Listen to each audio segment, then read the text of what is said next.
Hablar con Jesús. Señor mío y Dios mío, creo firmemente que estás aquí, que me ves, que me oyes. Te adoro con profunda reverencia. Te pido perdón de mis pecados y gracia para hacer con fruto este rato de oración. Madre mía Inmaculada, San José mi Padre y Señor, Ángel de mi guarda, intercede por mí. Hay un suceso que se repite muchísimo en tiempos de la colonia y aparece en varios libros de historia.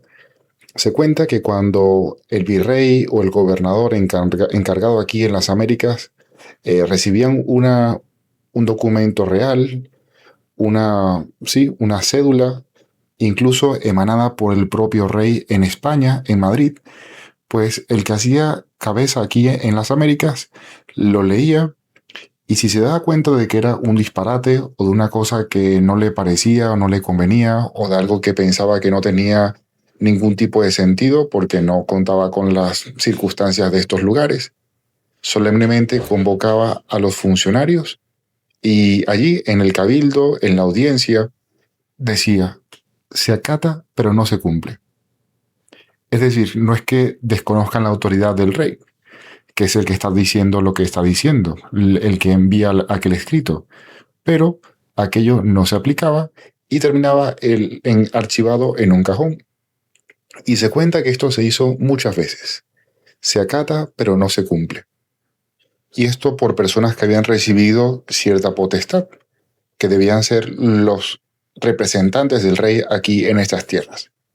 Pero bueno, me acordé de esto porque el Señor habla hoy también de potestad en el Evangelio. Dice San Mateo que en aquel tiempo Jesús llamó a los 12 discípulos, a sus 12 discípulos, y les dio autoridad para expulsar espíritus inmundos y curar toda enfermedad y toda dolencia. Y entonces a continuación procede el evangelista a nombrar los 12 apóstoles. Simón llamado Pedro, Andrés su hermano, Santiago el de Zebedeo y Juan su hermano, Felipe, Bartolomé, Tomás, Mateo, etcétera, etcétera. Y al final, pues la acotación que ya sabemos, ¿no? Y Judas Iscariote, el que lo entregó. A estos 12 los envió Jesús con estas instrucciones. No vayáis a tierra de paganos, ni entréis en las ciudades de Samaria, sino id a las ovejas descarriadas de Israel, id y proclamad que ha llegado el reino de los cielos.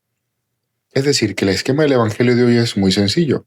El Señor que convoca a ciertas personas, les da una potestad y con esa potestad les da un encargo. Sin embargo, esa misión no comienza sencillamente con un mandato administrativo, como veíamos en la anécdota de la colonia, ¿no? Alguien había sido nombrado encargado en las tierras de las Indias y bueno, tenía que cumplir lo que dijera el rey. Y más o menos lo cumplía y a veces no, porque había distancia, había todo un mar de por medio. Pero bueno, en este caso, la misión no empieza con un mandato administrativo, sino con un encuentro personal que transforma a estos hombres. O al menos esa es la oportunidad que se les dio.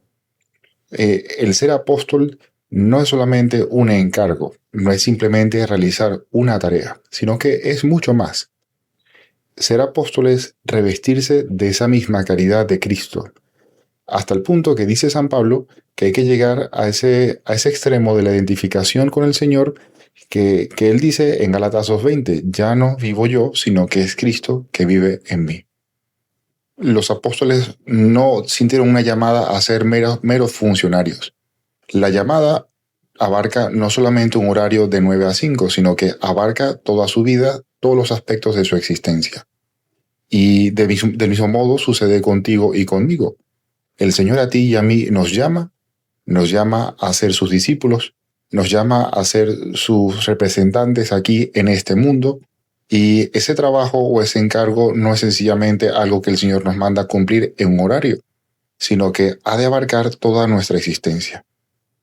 Jesús llama a sus discípulos a ser otros Cristos, el mismo Cristo. Y un detalle muy, muy interesante es que en este evangelio que estamos leyendo el día de hoy, hay un preámbulo, un pasaje previo, en el que San Mateo dice que Jesús se compadecía de ellos, porque estaban extenuados y abandonados. Ese compadecerse en griego tiene varios matices. Y describe ese verbo splacniste, describe una conmoción de las entrañas. Es como sentir el dolor del otro en lo más profundo del propio ser. Y así los mira Cristo.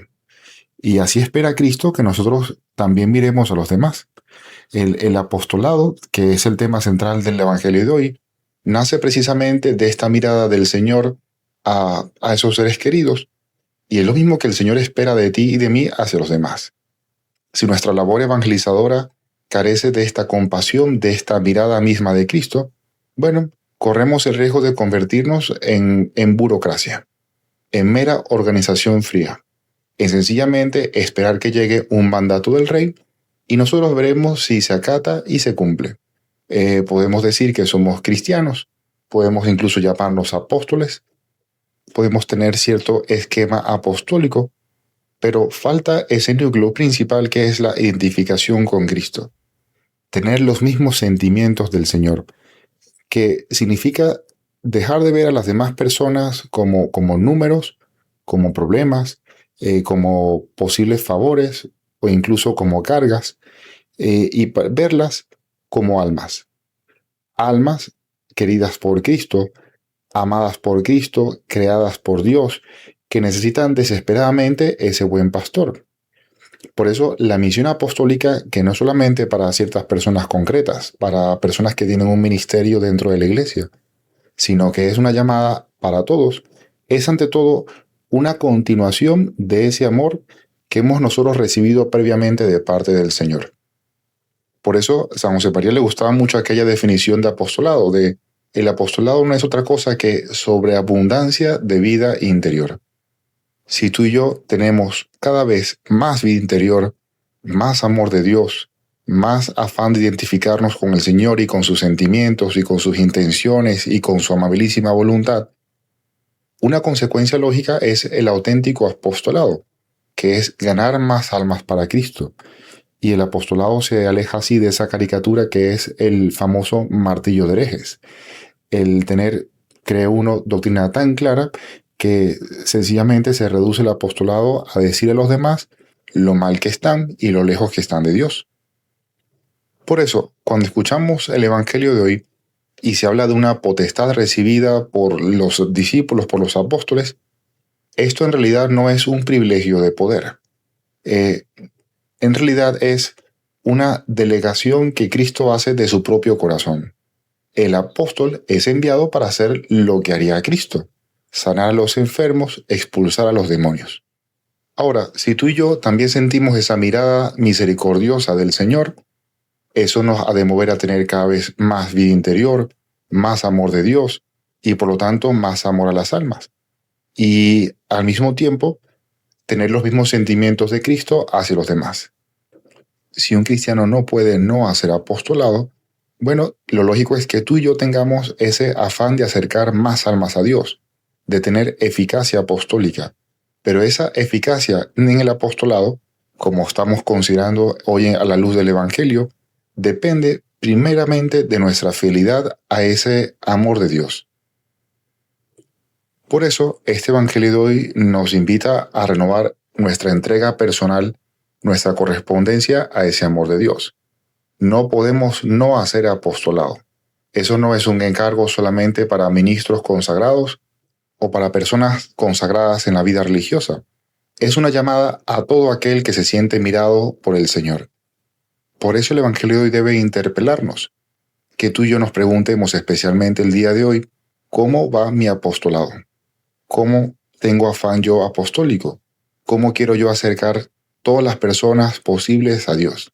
Pero antes que sentarme a organizar un proyecto apostólico, ¿qué actividades voy a hacer? ¿A qué personas voy a llamar? ¿A quién voy a escribir un mensaje de texto? O no sé, ¿qué iniciativa apostólica grande se me va a ocurrir?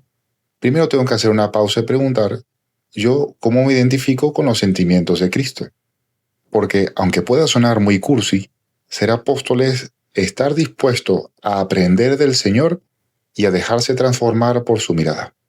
Vamos a pedirle a nuestra Madre, a quien llamamos tantas veces Reina de los Apóstoles, que nos ayude a tener en nuestro corazón los mismos sentimientos que su Hijo, que ella nos ayuda a ser instrumentos dóciles, muy dóciles de esa misericordia de Dios, para que a través de nuestra piedad, de nuestras acciones, de nuestro trabajo, de nuestra amistad, muchas personas puedan plantearse un panorama de vida superior, que es esta vida lo más cerca de Dios posible. La identificación de este pobre corazón nuestro con el corazón de Cristo aleja el peligro de convertirnos en meros funcionarios del cristianismo, de una religión. Aleja también esa tentación de que nuestro supervisor, el rey, está muy lejos, con un océano de por medio, y nos ayuda a vivir siempre en todo con una rapidez para decir, Señor, lo que tú digas, se acata y se cumple. Yo quiero lo que quieras tú. Te doy gracias, Dios mío, por los buenos propósitos, afectos e inspiraciones que me has comunicado en esta meditación. Te pido ayuda para ponerlos por obra. Madre mía Inmaculada, San José mi Padre y Señor, Ángel de mi guarda, interced por mí.